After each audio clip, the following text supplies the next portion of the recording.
Oi! What? It's classic movie banter.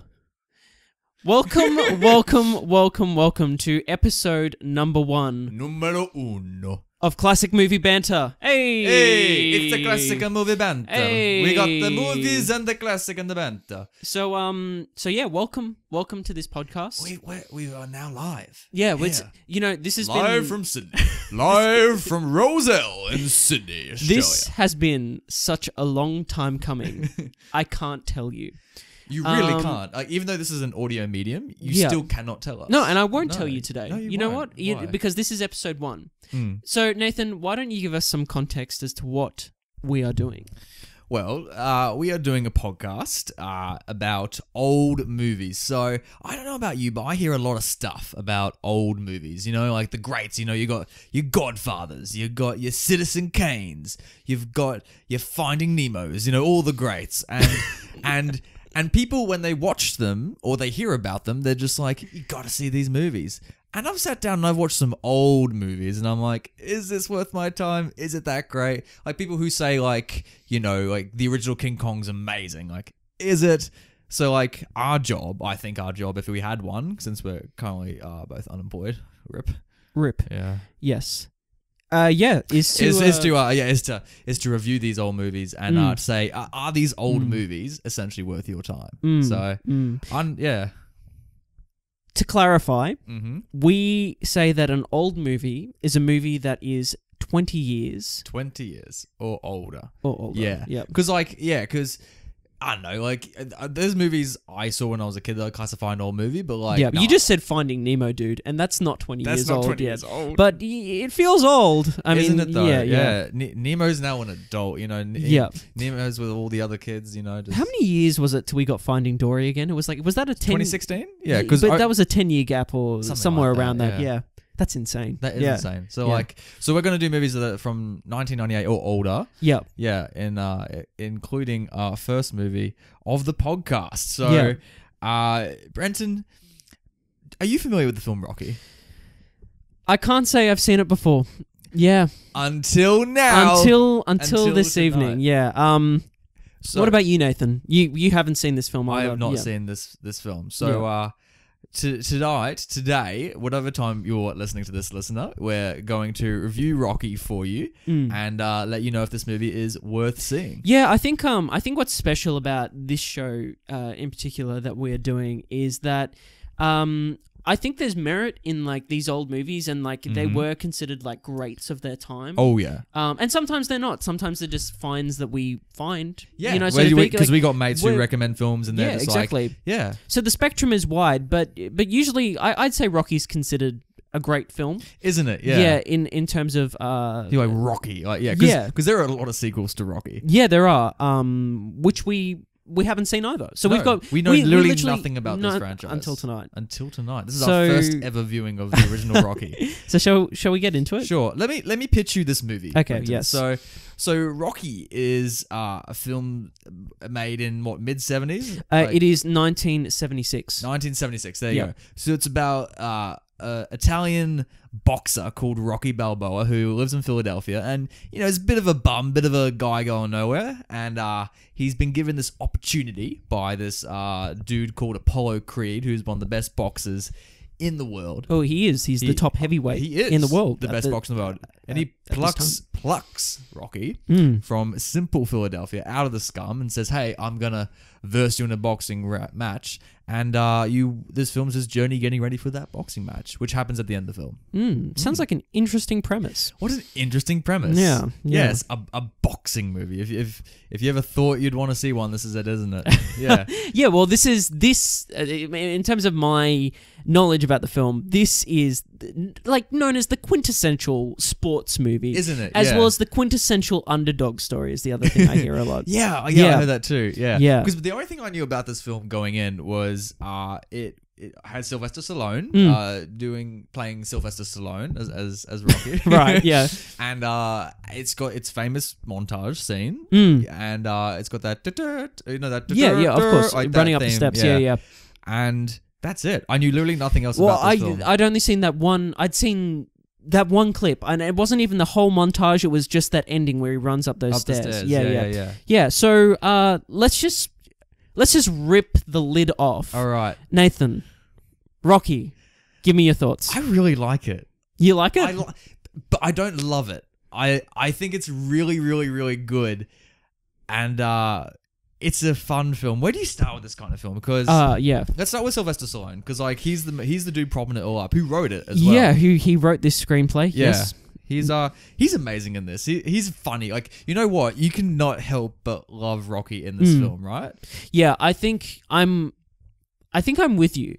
And I think maybe I can't decide whether I like it more than you. Because I definitely like it, but time will tell as to whether I love it. This isn't like, I'm not saying this is in like my top 10 films of all time. No, I agree. But I have to say though that this film, I think, the film itself. Okay, here we go. This is my opinion. I think the film itself. Brenton's opinion. I like the film itself, but I think the character of Rocky is absolutely phenomenal. Yeah, isn't it? I so agree. Yeah, the film itself, I'm like, yeah, this is pretty good. Yeah, but like you cannot help but love Rocky. Like Rocky is amazing. He's like, I love because you love him because he's just like this low kind of bum dude. You know, he's just going around. You know, he hasn't got much aspiration, but he's a good guy. You know, even though he's tangled into some shady things, like he's, as a person, he's still like, hey, what are you doing? And I think what's so like for its time, I think they've written this character that is the stereotype. I think is to go like that he's really rough and he's really like, you know.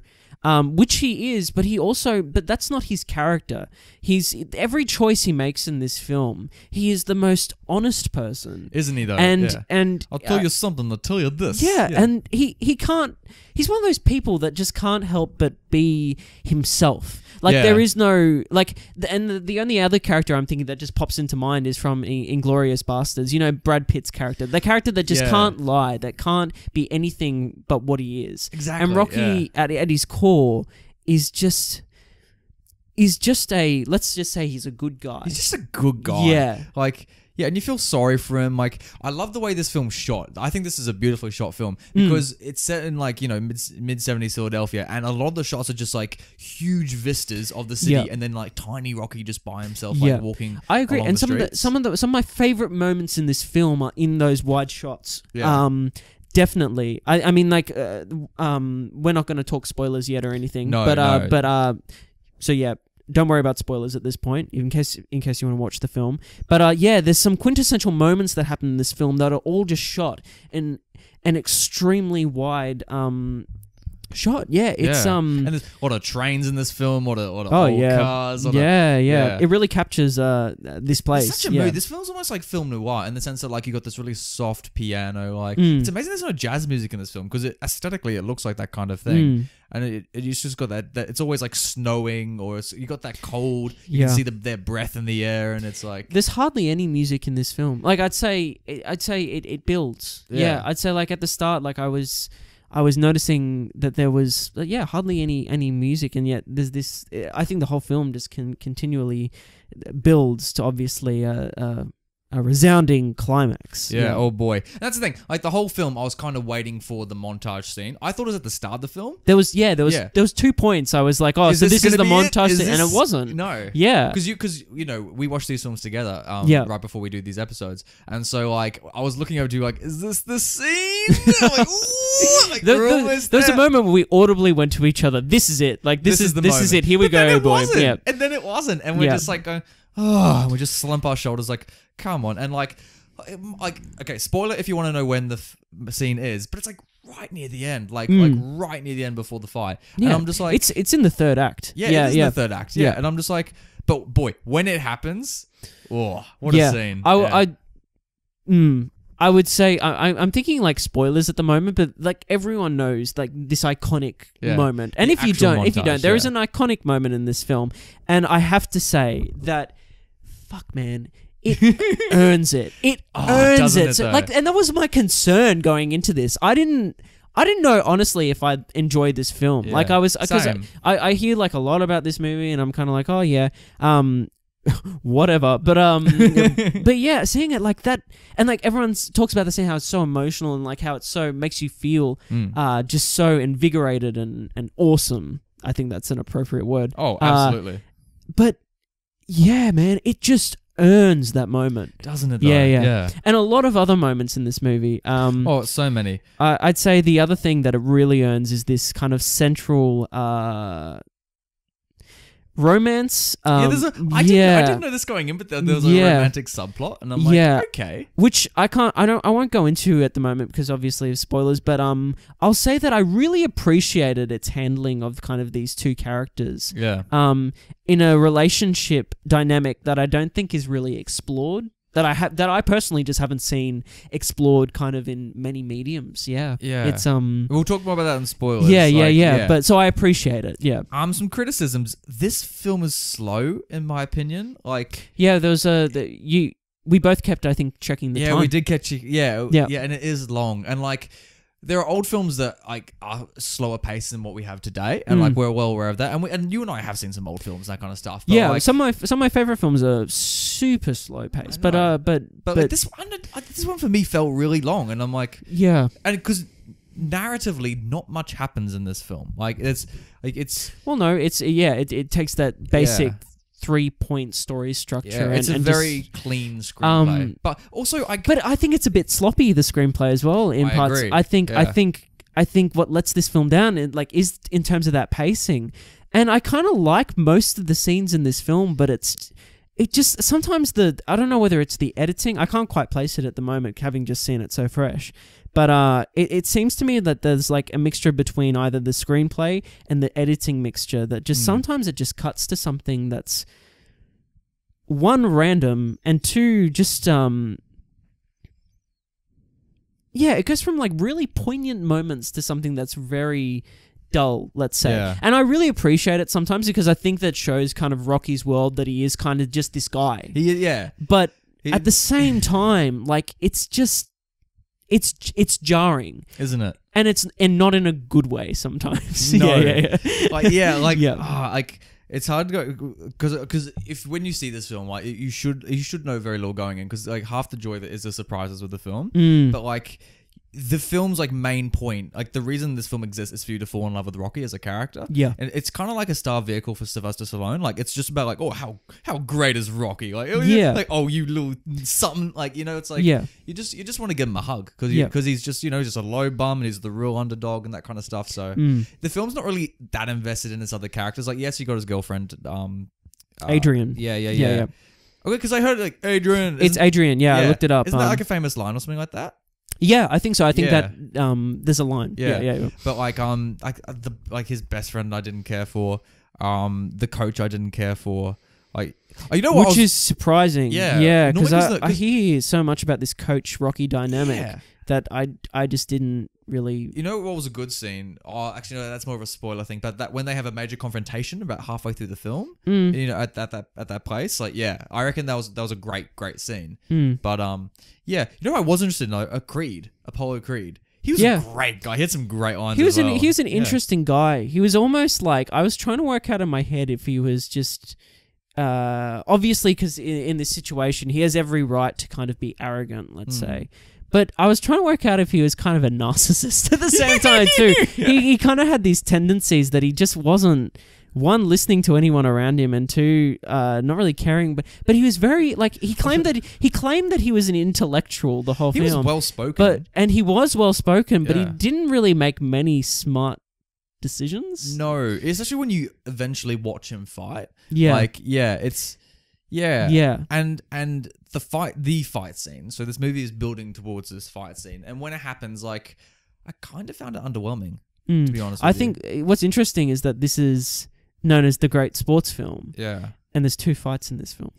Yeah, one at the start and then one at the very end. Start and one at the very end. But I don't know. I've also seen Raging Bull, which is another excellent. Yeah, which I haven't seen. No, which you haven't. Unfortunately, even though Scorsese is one of, if not my favorite director. What a man! What eyebrows! But I don't know. With Raging Bull, like I think that's a stronger boxing movie. Also, I'm biased because it's kind of my favorite film ever. Yeah, no. So Raging Bull is Nathan's favorite film of all time. It is. We will be watching that at some stage. At some point, I will force you to watch Raging Bull. But like, so that compared to this, Raging Bull beats it in every way, shape, or form. I think people are more sentimental for Rocky because in Rocky he's more of an underdog compared to Robert De Niro in Raging Bull. I don't know if he is. Oh, really? Yeah, I don't buy the whole underdog. That this is the greatest underdog film of all time. I think that's underselling it. There are better ones. There's more dynamics to this. Like, cause I don't know. I'm comparing this film to Warrior in my head. Oh yeah. Have you seen that film with Joel Edgerton and Tom Hardy? Yeah, and in the sense that like Rocky as a person has got his shit sorted. He is someone that comfortable. Like, he is someone that like he's got routine. Takes challenges head on in his personal life. Takes confrontation head on. Because he doesn't really change by the end of the film, does he? He doesn't. No. He handles most situations very level-headed, and really, I've got this kind of debate going in my head at the moment. It's kind of debate? Like conflict. What's going on? It's really because I wouldn't call this an underdog story because I think as a character he has got himself sorted, so to speak. Yeah. And it's kind of like the reason he's an underdog is because he's never been given an opportunity. But at the same time, I'm not sure if I buy that. That's another thing. I don't like that this film promotes, but then again, most films do that. Like he's but that luck favors those who work hard in that kind of sense. Because but I don't know. I don't know even if it's luck. It's kind of like his whole shtick is that he's never been given this opportunity. Yeah. But at the same time, why would you Why would you give this guy an opportunity? Because like I said, he's very redeemable qualities. He's got an extraordinary moral compass. But at the same time, does he though? He doesn't. Like at the start when you meet him, like this is not really a spoiler, but like he's with some shady characters. And, true, and like, but yeah, I think that's that's probably his undoing. But you just like him because he loves animals. Like that's the real reason. Yeah, let's be honest. Rocky. Let's be honest. But how to humanize someone who does what he does? I don't know. I think because he does work hard at anything he does, even if it's shady or whatnot. So it's like why Employee of the month? Like, but well done, Rocky. But it's true. Why hasn't he reached the highest heights of where he has wanted to reach? Is there something? And maybe sequels will explore this. Is there something in him that just wants to be, at his core, just wants to be that guy and to live his life? I think an answer to that maybe is that he's a very heavy community man. Like I don't think he's climbed the ladder because he is very comfortable. Like when he walks the streets, like he knows everyone on the streets and they know him. Yeah, and like. And to add to your point, like there's no real point in this film. Like there's moments that like shows that like his yearnings for like something greater, but it's not really his driving force. No, not really. Like his driving force in this film is the girl. Yeah. That's the thing. Like he's so nonchalant about actually like the boxing match itself. Like he wants to do it obviously, but like. I don't know. Like most of the time, he's just more focused on the girl, who also is not like a typical female love interest. And, when I say he's focused on the girl, he's focused on forming this relationship and building this relationship into something more. Like But she's like I know how I feel about the love interest in this film because she's not a typical love interest in the sense that she's not overtly alluring. Like there's not really a male gaze with her. Like she's very retracted in that sense in this film, and Rocky kind of like pushes her to move beyond that. Yep. And like I don't know, I wasn't invested in her and him as I have been with other watching other romantic couples. Like they're not Jack and Rose from Titanic. Like they're not like yeah. I see what you're saying. Yeah, and I don't. To be honest with you, I don't watch a boxing movie for a romantic movie. No. You know what I mean? I watch a boxing movie to see boxing. So I think like we'll talk about this more when we get to the spoiler section, but I would disagree with you on the romance in the sense that I felt quite invested in that subplot. Oh, okay. Yeah. All right. If you could call it a subplot, because I'm pretty sure that might have been the plot. I must say, you know what I mean? Like it was like a major part of the movie. And yeah. Like, even as the boxing match is going on, like that plot is going at the same time. It's just like it's an interesting thing. You know what? Something we should judge immediately, I think, one of the most important elements of a film is its poster. And hey, Let's look at this film's poster. Should we look at this film's poster? Let's look at this film's poster. Okay, play at home, guys. So yeah, this is the section when we look at this movie's poster when it was released, and we compare it to the film, whether it kind of captures the essence of the film, and whether if it looks fucking cool. All right, look, you play a home audience. Like, I don't know about you, but I love a damn good poster. And Rocky's poster, let's have a look at it. So this is because there are a lot of posters for this film. This is the one where he's like standing on the steps and he's looking out, and there's just the big title card, Rocky. I liked also how the film opened with just the word Rocky panning. Damn boy, like that was good. We got 2 title cards in this film of the title. 2 title cards. Yeah, like oh my god. 2. What do you reckon about this film poster? Like, I like that it's black and white. I like that his fists, as he's holding them up, is above like the statue to show that he's better than the statue. It's very 70s. I like because those 70s films have like this like the border with like one image and that kind of stuff. True. Very, very 70s. It's black and white. It's kind of just got the man's silhouette.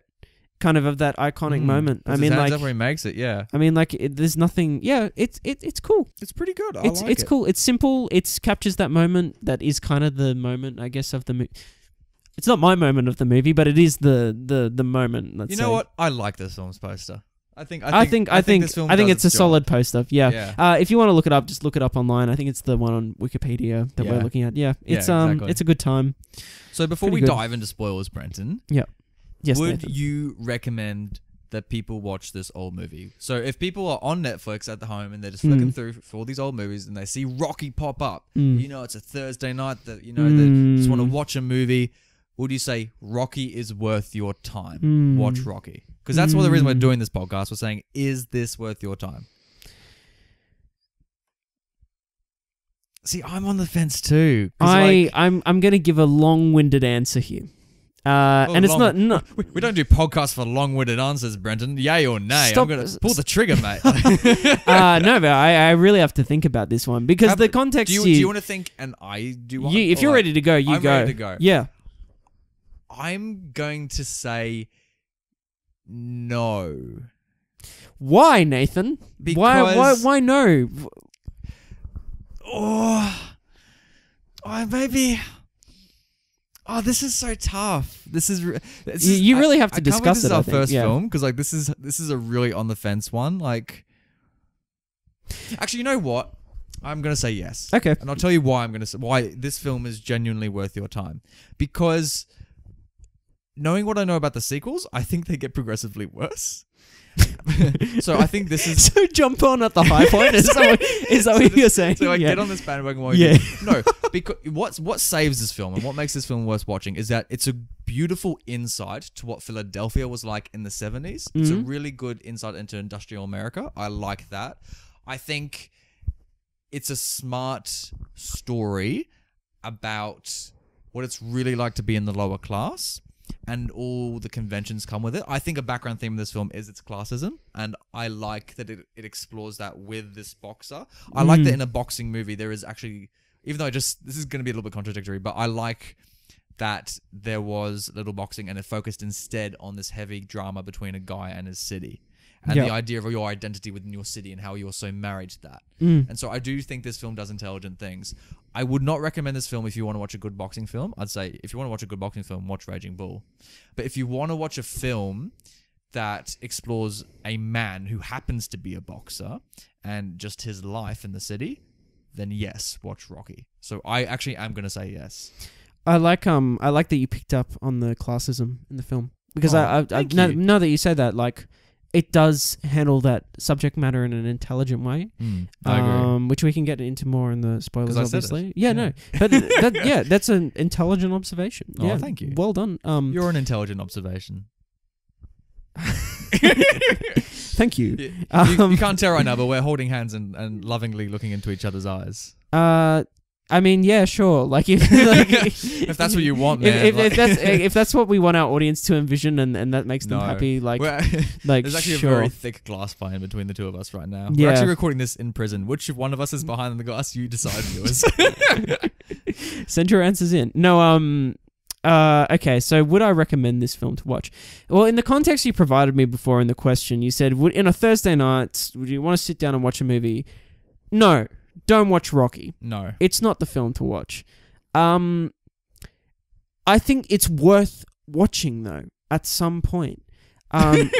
When you're drunk out of your mind and you got to come home and just no, not at all. Like for me, like I wish I'd watched this with my dad. Like to be honest, like I think it's something that is quite poignant because I think this character is just fantastic. I think this movie is worth watching to watch Sylvester Stallone's performance basically of Rocky and to watch this kind of man that encapsulates so much. Let's say encapsulates this persona of someone that's just trying to be better. Yeah. And not even on a huge scale of things. He's not trying to really change the world, but he's just trying to live every moment. He's just toiling away. Yeah, exactly. I think there's something that's just so it's so endearing about this guy, and I really kind of felt a connection with him.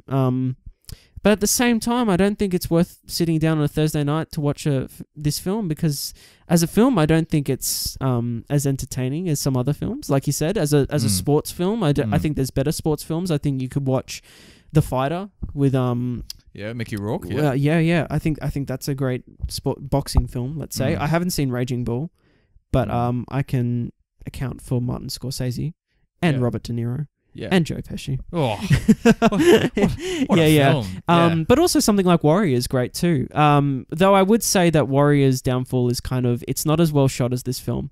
I like you said the fight scenes were underwhelming, but I'd say that the fight scenes are still very well shot. I appreciate that they're in that wide that wide shot again. Yeah. So I'm saying a yes, and you're saying a no.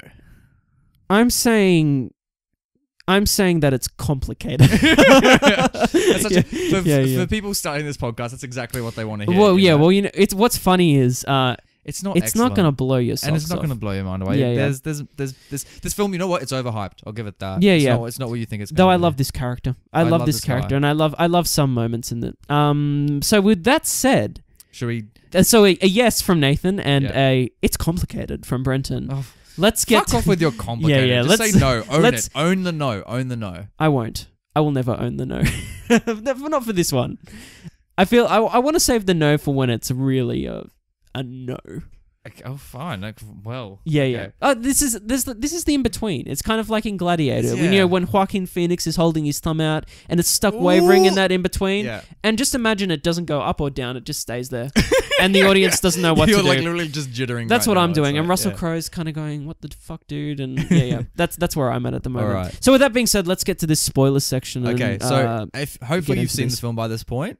Yeah. Please watch it if you want to listen to this. Yep. Because we're going to spoil it. Or like if hell. you don't care, just keep listening. Yeah. So what do we want to talk about here? Because there's a few points that I think we need to cover. But yeah. Yeah. I want to talk about the best friend first because like I really didn't like him. He's such a dick, and like I did not care for that scene where like he comes home one night drunk or whatever he is, and like Rocky and his girlfriend just like sitting on the couch, and he's like, "You get out of here!" And he's like, "You bozo!" And like he just smashes. He grabs a baseball bat and starts like whacking the house. I'm like, could you just fuck off? Like in this sports movie where you got him trying to get the title ship and him trying to win over his girlfriend, like I don't need you being a dick to like, and like it narratively didn't make much sense, like because the next scene they're best friends again, and it's like, and also prior to that they don't really have that much tension. It's like I don't know because he's such a self-contradictory character because like he invites Rocky in the first place to date his sister. And reluctantly his sister comes around, that kind of stuff. And then later on he's like, "Oi, what are you doing now? What are you doing, my sister?" And you're just like, make up your mind, mate. Like, I think. Well, what sums it up for me is that I can't even remember the guy's name. To be honest, let's call him idiot. Let's call him bozo. Bozo. Yeah. That works for me. Look, I think like in terms of like he services the story in the sense that like he is kind of the opposite. He's like the opposite. He's the anti-Rocky. Really? Yeah. The anti. Yeah. Yeah. So the real villain isn't Apollo Creed. It's his best friend. He's kind of like what Rocky. If Rocky wasn't Rocky as like a character, he'd be bozo. Yeah. It's kind of like the worst qualities of someone that's probably from that community, and like he's like a genuine loser. You don't even know what he does outside the boxing. You know what I mean? No, like he does the meat stuff. He hangs around. I can't even tell you what he does like in that meat shop though. I think he cuts a steak at one point, but then the rest of the time he's just literally chilling in the freezer. Like what is he doing? What's your purpose, man? Yeah, like so he's a butcher of some sort, but he's not butchering much. He's just kind of chilling. This film's so random. Like this is such a random film. Like, why is Rocky in a gang? I don't know. It's like is that his main source of income? He's like a hustler or something. And I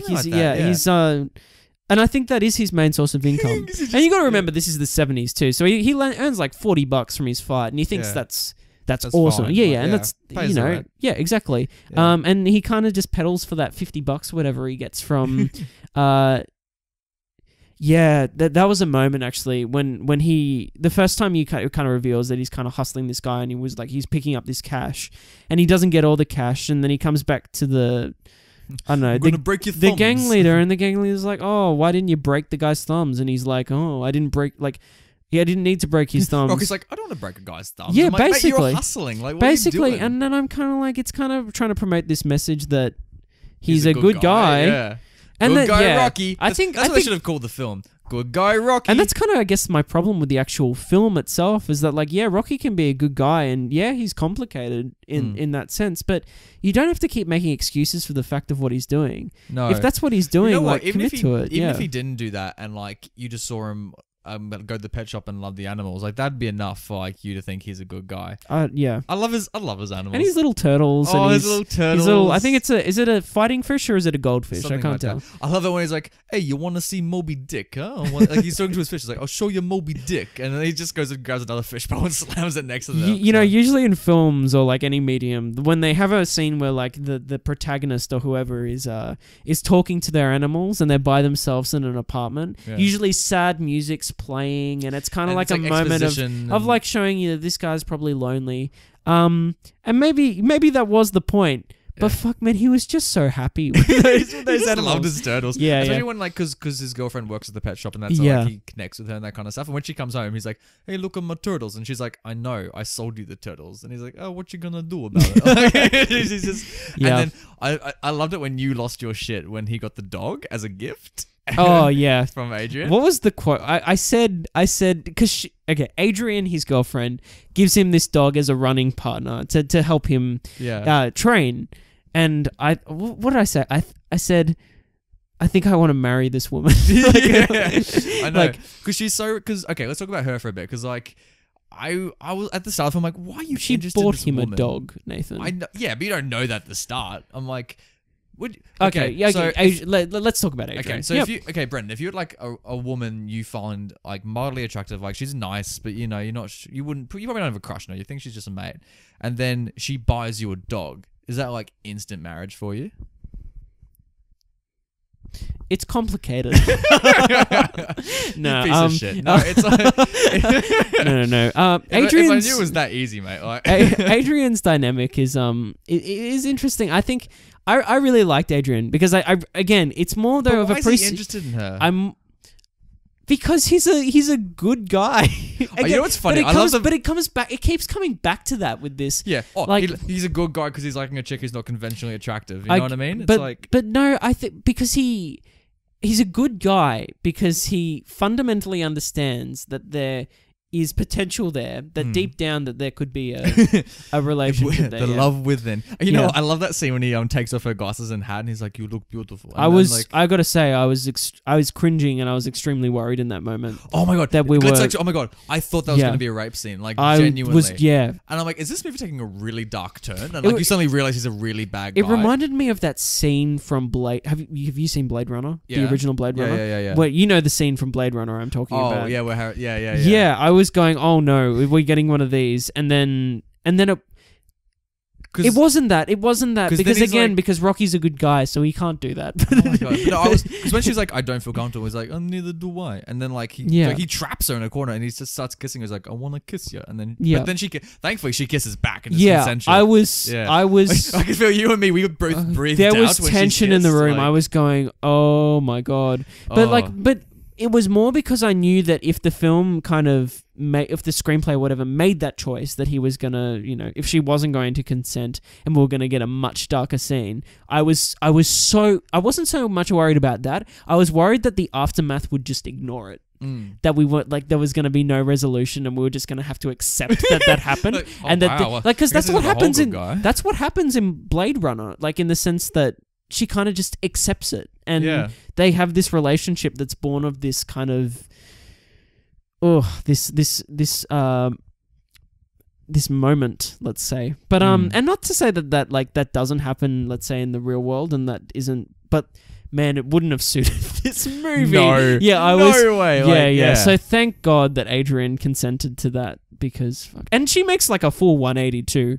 In the next scene, she's like all over the guy. She's like full on going at it. Yeah. Like, when he took off the glasses and the hat off her the first time, I was half expecting him just to like keep doing it, and each scene she'd get more and more beautiful. Like in the next scene, he just takes off her coat and she's like got an amazing body. Then like the next scene, she just happens to get more tanned, and like by the end of the film, she's just like a supermodel. And Rocky's like, yeah, I made the right decision, huh? She got more beautiful. That's another thing I love about Rocky. Like Sylvester Stallone is just so much fun to listen to. Like the voice that he does, is that his natural voice? Does he naturally talk like that? Like, I'd say so. Because I haven't heard Sylvester Stallone. Again, I'm not as familiar with any of real Sylvester Stallone's work. Well, yeah, so yeah. like, I mean, like the extent of my knowledge of Sylvester Stallone is him in those Spy Kids films. Oh yeah! Like, oh my god! Kids. Like, I forgot about that. Oh my god! Yeah, Spy Kids 1 was the shit growing up. That film was amazing. And by the way, I watched it recently. It is? It holds up? It holds up completely. I mean, Alan Cumming the CGI does not hold up. Like the Floops, Fooglies, and the what are they called? Thumb-thumbs. Yeah. The CGI doesn't hold up. Yeah. But the movie itself is remarkable. Spy Kids is so good. Okay, if you're gonna choose between Rocky or Spy Kids, put on Spy Kids. Thursday night, put on Spy Kids. It's so good. Yeah. I love that scene where Fugal, whatever his name is, like who, what, when, where, and why, and he's like floating on like all the eyeballs. Yeah. And then Alan Cumming, man, like that guy's so just good in that great. Film. Yeah. What's it like? Jodie and Gina Cortez or something like that. Like that's their character's name. Yeah. I love it when they get the backpacks and they like go to like some Maya or something like that. And they hide the clothes. Dude, it's great. As the giant thumbs walk through a shopping mall and no one notices there's giant thumbs in the shopping mall. Like it's so good. I'm just remembering it now. It's all coming back. Though I will say, I remember Spy Kids 3D, and that was awful. Like as a kid, I remember like there was a period I remember because I watched so many movies as a kid. But there was a time I think I started to grow up that I was around 7 or 8, and I realized that not everything was good. Yeah. Like as a kid, like subconsciously you go, I don't want to watch this anymore, and you turn off the VCR or whatever. But Spy Kids 3D, and Return of the Sith was the other film I remember specifically being like, this is bad. This is real but see, bad. I know it's bad, but I had fun with Spy Kids 3D. Like I had fun when Elijah Wood walked in. That was hilarious. Is Elijah Wood in that film? I don't remember that. He's the guy. He's the guy. It builds up that the guy in the game is like the guy. Oh. Yeah, and he walks in and he gets and it's insta kill. He gets insta killed immediately. So he walked in. It was kind of like I think it was filmed straight after Lord of the Rings. I remember happened. George Clooney's in that film. He is. Yeah. Yeah. How did they get all these big name actors in because it? Spy Kids 1 was fucking it was awesome. It was pretty good. Antonio Banderas plays like the dad. Oh, and the guy that played Khan. I'm sorry, I don't know the actor's name. Original Khan. Original Khan. He plays the grandfather that's in the wheelchair. Oh, Johnny Trejo or something like. Yeah. Yeah, there's so many people. I remember the second one was Steve Buscemi, wasn't that? I saw it once in the cinema, and I can't remember anything about that film. Spy Kids 2? Yeah, that it was just set on an island. That island with the crab people and like. Apparently, it's not that good. Everyone says that doesn't hold up, but the first one holds up. The first one holds up, yeah, because it's so much fun. They get all the gadgets and all that stuff. God, that's got to be coming up to 20 years. Maybe we should do a Spy Kids. Yeah, Spy Kids anniversary. We should do like the trilogy because there's a fourth one as well. They made a fourth one. I've seen clips of the fourth one. Like my youngest Jessica Alba, right? Yeah, my younger sister was watching it, and she called me into the room and said, "Brenton, watch this." I watched 10 seconds of that movie, and I was laughing for another 10 minutes. like. And not in a good way. It was like it was like I was like, Tora, is this so bad that it's good? And she said, "Oh, this is only the start, so it's all right at the start, but once you're 5 minutes in, it's just Yeah. We should get back to Rocky. How did we get to Spy Kids talking about this film? Yeah. I like the a cappella group that lives on the street in Rocky. Like the ones like he's just walking down the street and they're all singing. Yeah. And he like joins in, he grabs like a drink off them, like, oh Rocky, yeah. Like I love the community of this film. Yeah. One thing I want to talk about this film, like with the going back to the fighting, I swear a lot of those like punches did not land. Like no, like you could, you could physically see them like fake punching each other. You know what I mean? Like you'd see the fist like glide past the guy, but he'd still like pretend as if he was punched. Yeah, I think like, it's. I think fake fight this was quite bad. Like I think the sound design's really off. I think it's not so much that. I think that the punches are kind of going past obviously the actor's face or whatever, as happens in a lot of other action films, mind you. But the meaty sound effect of that punch hitting just isn't there. And, you know, whether that's... I think it's going for... Because, you know, realistically, if you're in a boxing ring and you're watching a boxing match, you're not going to hear the contact probably of the glove hitting the flesh. But for a film, you need to... The sound helps you feel that. Yeah. Yeah, and you just don't have that. No, you really don't. I was just watching that film, just being like, well, you can see the choreography. Very fake. Yeah, like, this is very, very fake. And, but I'm like, oh, I guess I'm having an alright time. Yeah. One thing that redeems this film a lot for me, one of my favorite scenes was when he asks the sister out for the first time. Like he comes home and it's Thanksgiving dinner and she's made this turkey and the brother just walks in because he wants her out of the house and just grabs the turkey from the oven. He's like, hey, you know what? Here's your turkey. And he just like throws it out the window and she storms off. And Rocky's like, oh, fine, let me take care of this. And he like goes up to the door and the brother's watching and he has to ask out this chick like behind a closed door. And it's amazing. That scene is fantastic. That scene was one of my, if not my favorite scene in the film. It's so good. It's so good. It's so good. That scene alone is why I said this film's worth your time. Because like it's and it's like the way it's like, I don't know about you, but I don't want to go outside. I'll take you outside. It'd be a nice night. It was the first time I think really you saw in the film that Rocky kind of second guess himself.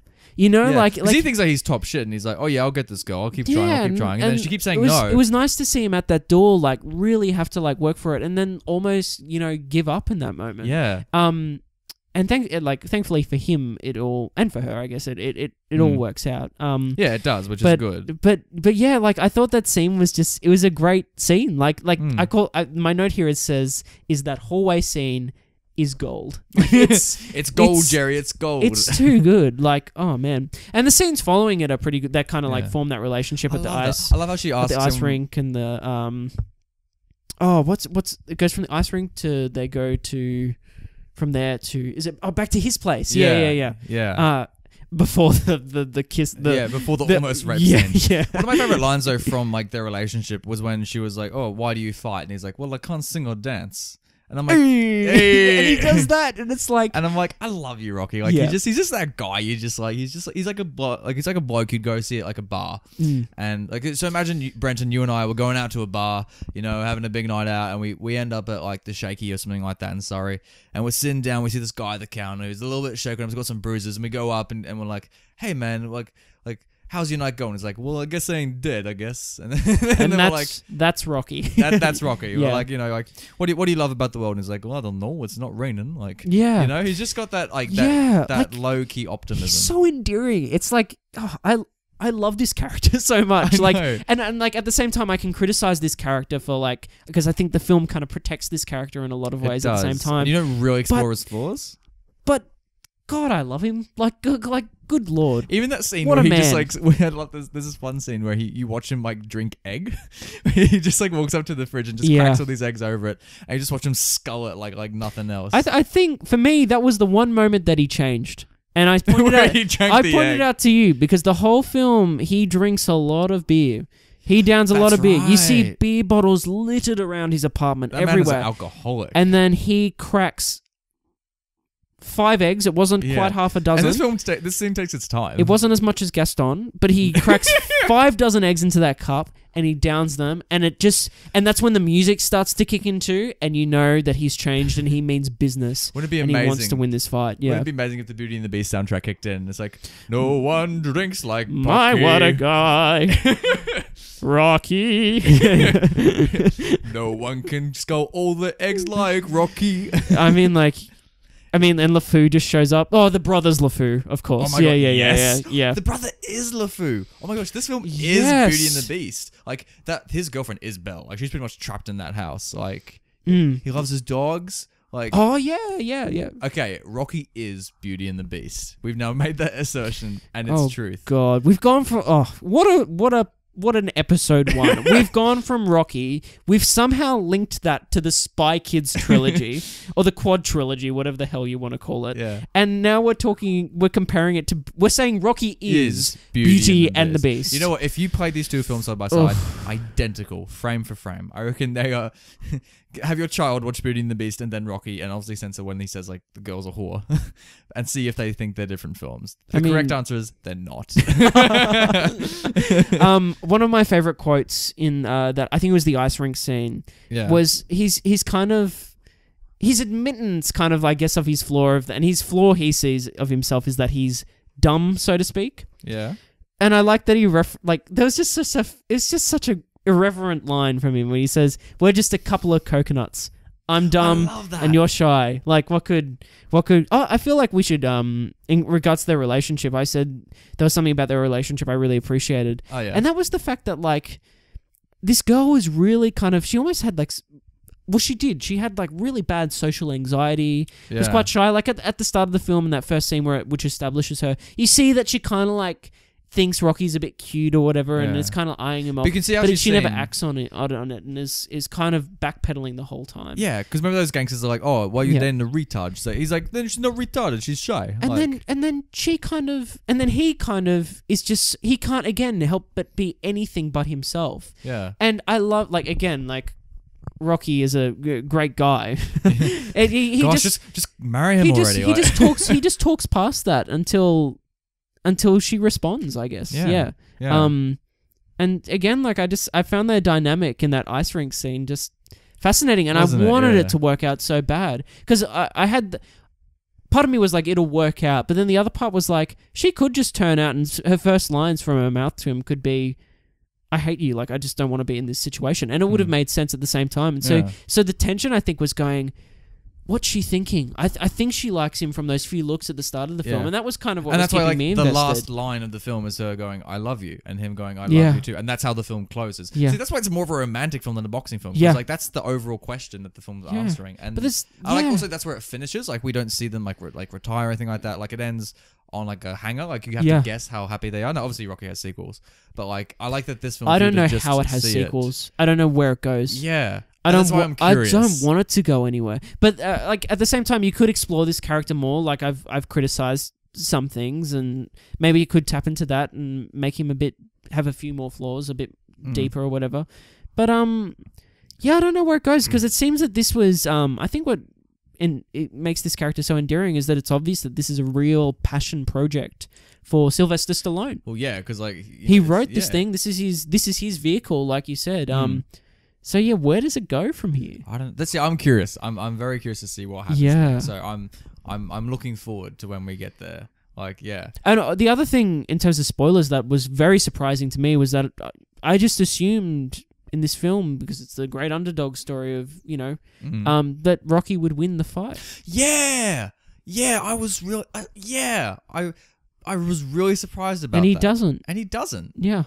I was like, oh, and like I love that the moment's not about that. No, it's about But again, this film was overhyped in the sense that it's called the underdog story, but it's not about that. Yeah. Yeah, it's not about him physically winning the fight. The climax is what you just said, is that she admits her love, and then he accepts it and admits his love as well. And they find something in each other together. I think that's a great message of this film, that like you will never find it. You'll never find what you're looking for in life through like that goal career kind of like that. I'm going to win this fight. I'm going to get this medal. I'm going to all that kind of stuff. Like even if he had one, I don't know if that would have fulfilled him in the same way that his girlfriend saying "I love you" does. Again, it's that and thing. It's priority of that relationship over the boxing like framework of this film that I think makes it a smart film. Yeah. Because it illustrates it like that's where you get meaning. Well, that's exactly right. It's kind of that thing that like, because he works hard for that boxing match and he performs extremely well. He doesn't just lose instantly. Like, I think the commentator, the makeup. It's a hairline that he loses by. But the makeup, you can see how like heavily beaten up Rocky is. Just like the bumps in his eyes and that kind of stuff. Same thing with Creed. But like, it's beautiful, isn't it? That like it's kind of that like he's more as a character again. Like this is why it's just surprising that he's more interested in still forming and building this relationship with this girl and putting the work in to find that common ground and to find those things and so she feels open enough to admit her love at the end of this film. Yeah, and so he doesn't. The fight is irrelevant. It is, and that's I think is what makes this film smart because I wouldn't have expected that going in. Neither. Yeah. One of my favorite scenes that I also want to talk about is when Rocky has a confrontation with his coach in Rocky's house, and it reminds me of how like so. In the old days, I reckon actors, like, when they want to show that they're real actors and they're acting a lot, is when, they have a lot of, like, mood throughout a film, and then they just burst and they explode, and they, like, have this, like, you never did this, and they, like, have this whole big scene of, like, emotion, and then they go back to, like, them being, like, ooh, like, grrr, and that kind of stuff.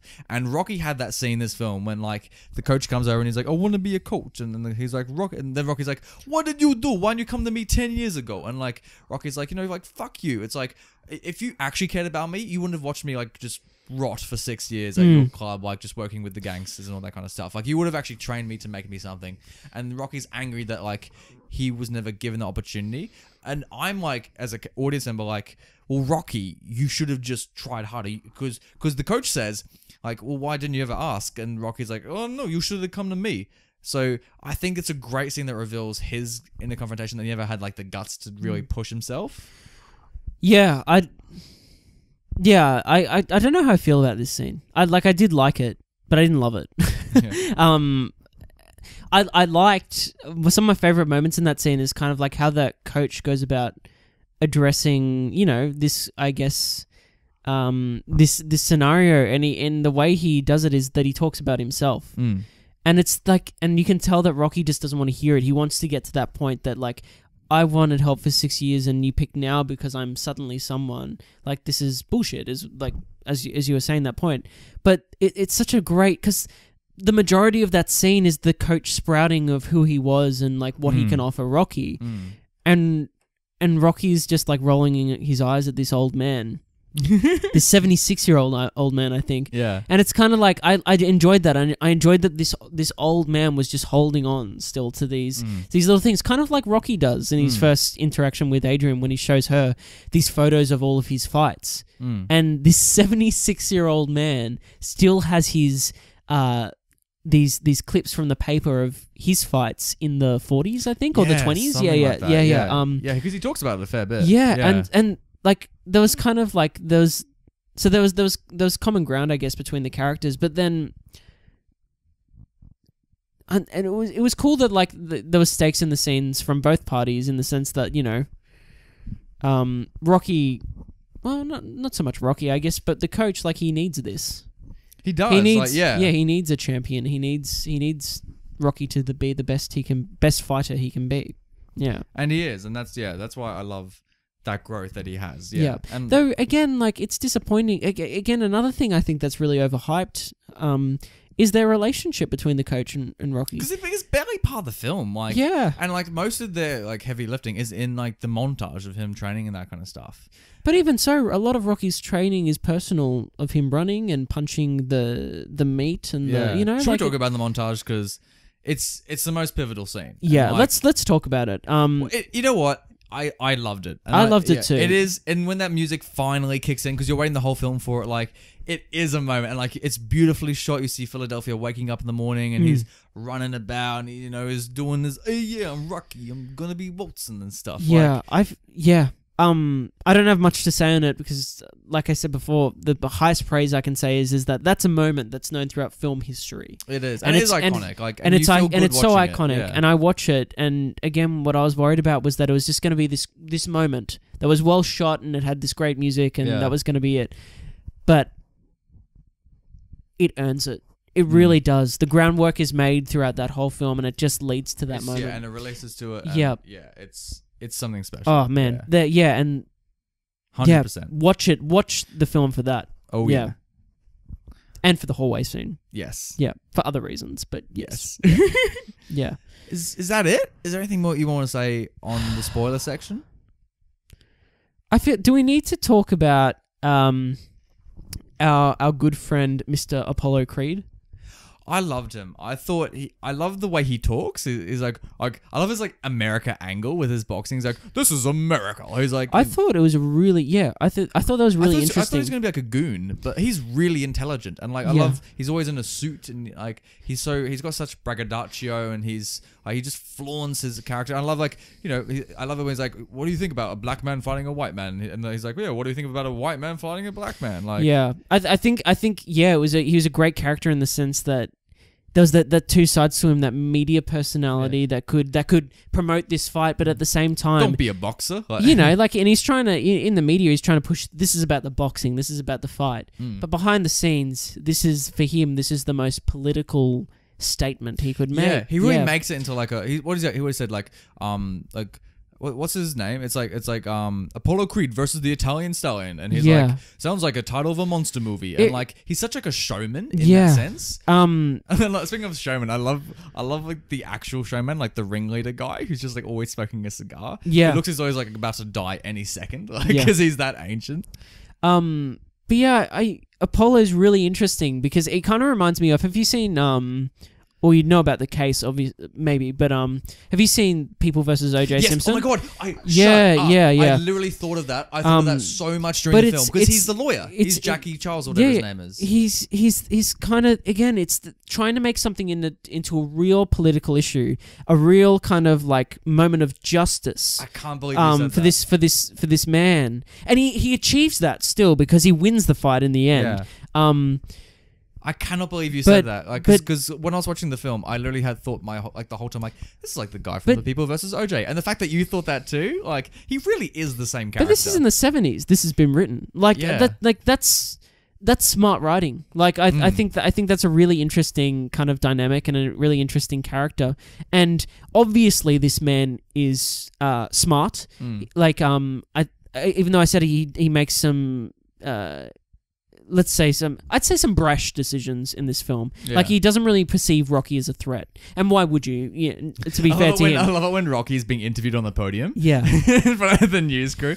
And he's just like, oh, I don't know. Like Creed is like very eloquent and he's like going across and Rocky's like, I'm just here to fight. Rocky's just wants to use the moment to shout out to, again, his girlfriend. Like, it's about that he's for like, him. Hey, Adrian. She's like on the couch like, oh, fuck off, Rocky. Like, he's like, hey, what do you think about that? Yeah, Apollo. I would have liked to have seen more from him. Same. Yeah. I hope in the sequels we get to see more of him. Yeah. I mean, is it the sixth film that's called? It's called Creed. Like, yeah. Do you reckon he's on that one? Like, yeah. But that one stars Michael B. Jordan, so maybe that's like. I think maybe his grandson or something. Yeah, something like that. Yeah. Oh crap! That's gonna.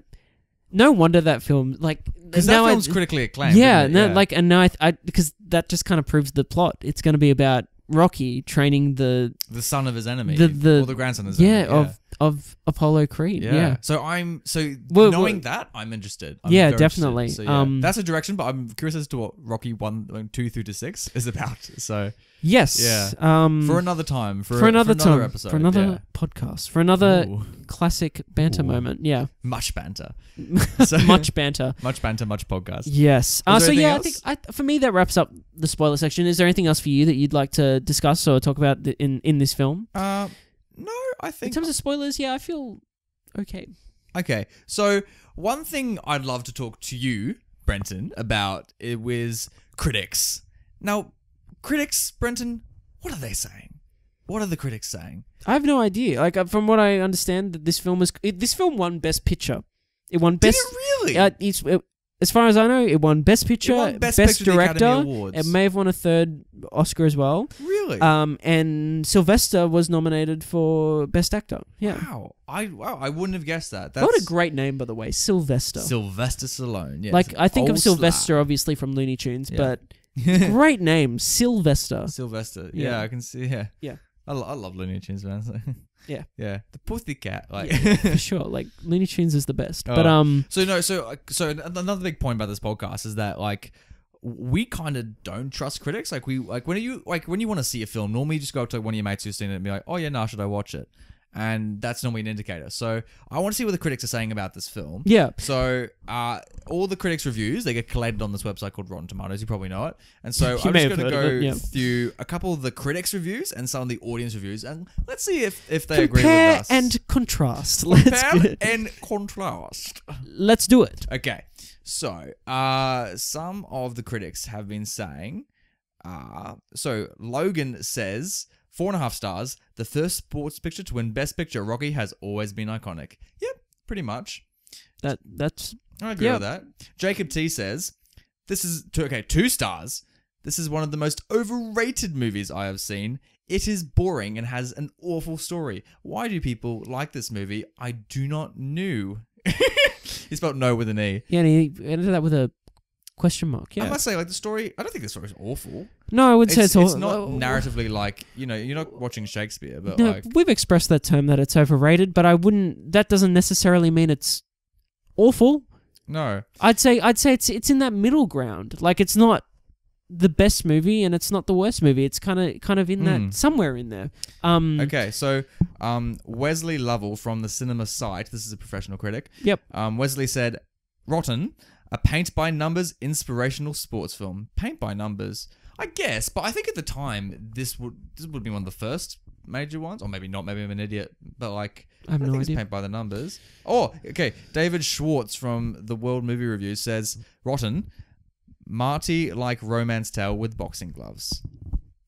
You gave it a C+. What does that mean? I think he means like it is more romantic than it is like a boxing story. Which, yeah, but that doesn't make it bad. Yeah. And some of the audience members have been saying about this film. What do you want to read? Like a positive or a negative? I'd like to hear some positives, yeah. All right. So, Simon P says, classic in every way. Stallone writes and stars punching with real power into the big time. What's this one? Ferry A says, 5 stars. 69% for the best series in the whole world. Is Rocky going to be the best series in the whole world? No. I don't think so. Is there a best series in the whole world? There's like a franchise that you said, let's marathon this. Like, oh yeah, for sure. In terms of film, what do you think I'm going to say? Actually, no, I don't know what you're going to say. Actually, No. You get. What was the first guess? I thought you were going to say Star Wars. Oh hell no. No, because I'm like, Star Wars is dead. You have mixed feelings about that.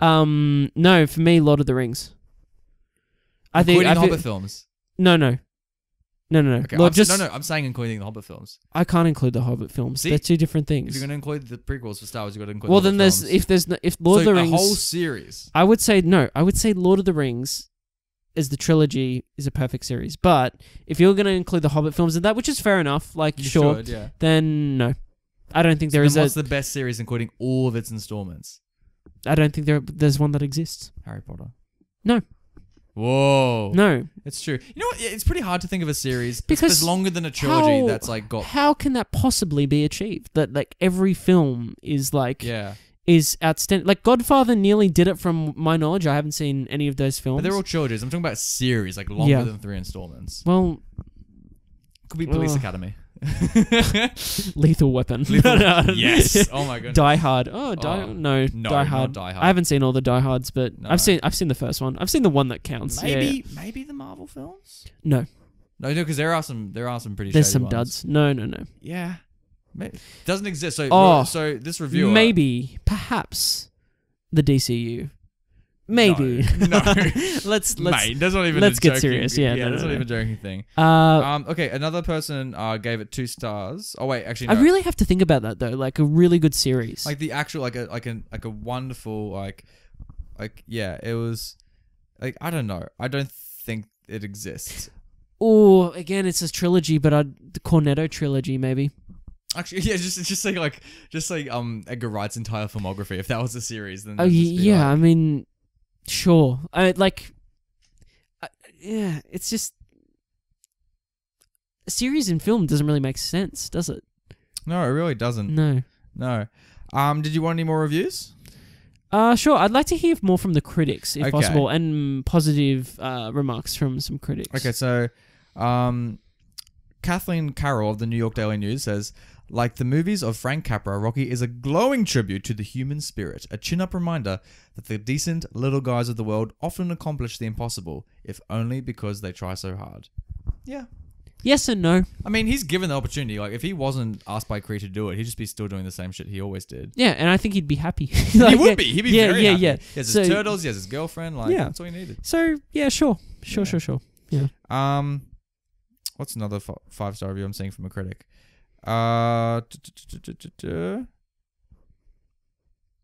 Okay. This is from, I'm going to butcher this, Matthew Pijkovic from Matt's Movie Reviews. So he must be the famous Matt. Stallone proves that when given the right material, he can act with the best of them. His turn as Rocky Balboa is not only the best performance of that year, but is also one of the best performances in the history of the silver screen. I mean, you know what? There are very few actors who are interchangeably linked with a role. In the sense that, like, in the same way like Robert Downey Jr. with Iron Man, and the same thing with Ryan Reynolds and Deadpool, how, like, you could not physically imagine anyone else playing this character. Absolutely. Sylvester Stallone is Rocky. Like, you couldn't just, like, have him, like, have a contract dispute and have someone else step in. Yeah, I mean, I can't dispute that, what's his name? Matthew's opinion, though. Yeah. Like, Matt. I think, like I said, I think the strongest part of this film is that character. Oh, 100%. It's just like, that's what carries it. Yeah. If anything. Yeah. And that this is basically what it is. Yeah. So, yeah, Brenton. We need to talk about, quickly. Oh, yes. We need to have a little title talk. We do. Yes. We do. Title talk. Let's call this Title Talk. Title talk. Title talk. Talking about titles, because they're titles. Nathan, can you explain to us what title talk is about? When I watch a film, Brennan, I like it when the title tells me what this film is. So you know what? If I'm going to watch a film called Ice Age, there better bloody well be an Ice Age. You know, if I'm going to see a film called Harry Potter and the Half-Blood Prince, there'd better be a Half-Blood Prince, and there better be some Harry Pottering. So, yeah, I feel like that's a good sentiment. You know, I go into a movie, I don't ask much, I just ask to be entertained, and ask for the title to do its damn job. So, in this case, Rocky, do you reckon there was Rocky in the film Rocky? Yes. And there really is. Could you imagine if, like, Rocky was like a metaphor, like, you know, like, or no, you know how, like, in superhero movies, like, they get called a superhero at the very end of the film? So, like, you know, oh no, it's the James Bond syndrome. It's the Casino Royale. It's Casino Royale, where he walks down that beach with his rifle and says the line. Yeah. Which we don't need Bond, to say. Yeah. But and then they cut to the credits and that kind of stuff. Or like where like superheroes like they know, oh, am I gonna be the superhero? And at the end of the film, they're like, I am Iron Man, all that kind of stuff. Can you imagine if Rocky was just like his real name was not Rocky Balboa. It was just like Steve Balboa or something like that.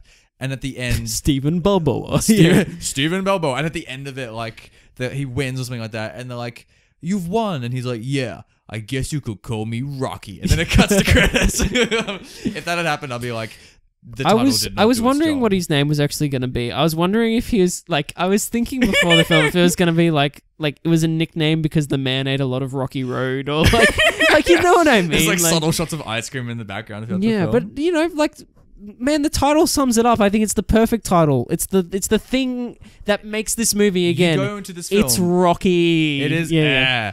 Is the film like the adjective Rocky? Is it Rocky?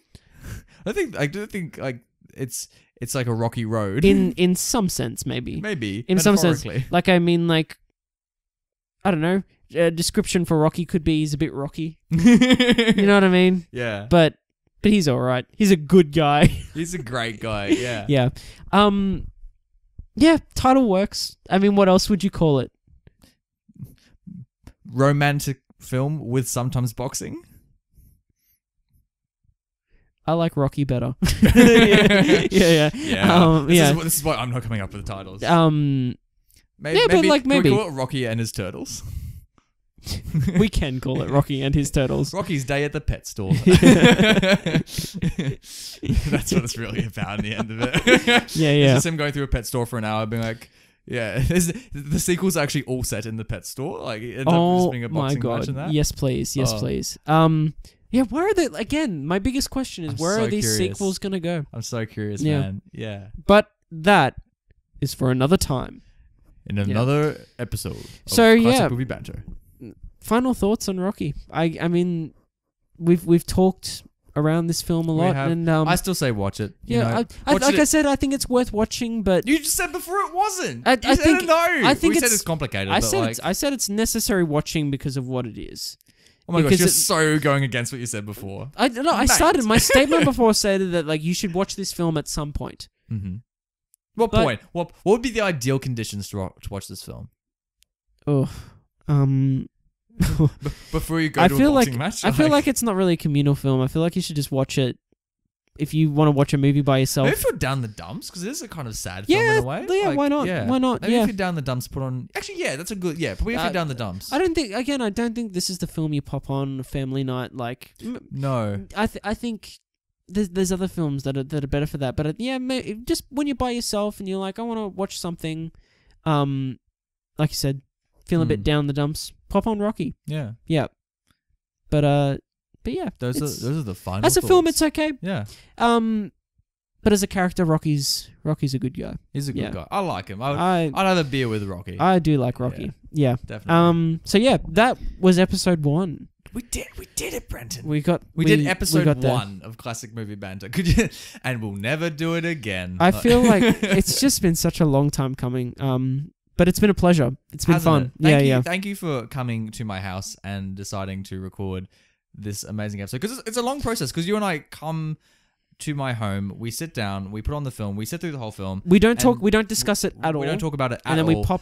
And then we immediately start recording. Yeah. So it's been a long journey, but hey, man, like, don't thank me. This is a team effort, and it's been a pleasure. Like talking Rocky. So if you're listening to this on iTunes, could you please give us some stars or however you promote these things on iTunes? So tell your friends, tell your family, tell your lover, tell your haters, listen to this podcast. Yeah, tell us what's going down. Because it's our mission to like we want to help you. Like if you don't know what old films to watch, that's why we're here. We're here to serve you and to help you out and to really go through these films and see which ones stand the test of time in our opinion, and which ones we think are maybe a miss. Yeah, exactly. Yeah. If you want to get in touch with us, we have a Twitter. So type in Classic Movie Banter and you'll find us.